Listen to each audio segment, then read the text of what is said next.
चिंता वाढविणारी बातमी. मेखला चक्रीवादळामुळे मान्सून खोळंबला. मुसळधार पावसासाठी जुलैच्या दुसऱ्या आठवड्यापर्यंत वाट पाहावी लागणार.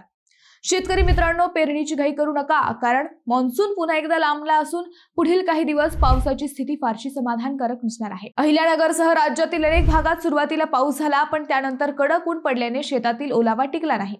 अनेक ठिकाणी अजूनही समाधानकारक पाऊस झालेला नाहीये. काही भागात तर मान्सूनचे दर्शनही झाले नाहीये.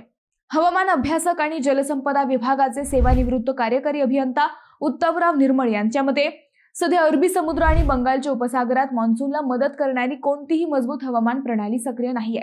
शिवाय पश्चिम प्रशांत महासागरातील मेखला चक्रीवादळामुळे पावसासाठी आवश्यक असलेले बाष्पयुक्त वारे भारताकडे येण्याऐवजी दुसऱ्या दिशेने खेचले जात आहेत. यामुळे 2 जुलैपर्यंत हलका ते मध्यम आणि विखुरलेला पाऊस पडण्याची शक्यता आहे. मात्र जुलैच्या दुसऱ्या आठवड्यापासून मान्सून पुन्हा सक्रिय होऊन सर्वदूर चांगल्या पावसाची शक्यता व्यक्त करण्यात आली आहे. त्यामुळे हवामानाचा अंदाज लक्षात घ्या आणि योग्य वेळेतच शेतीची कामे सुरू करा.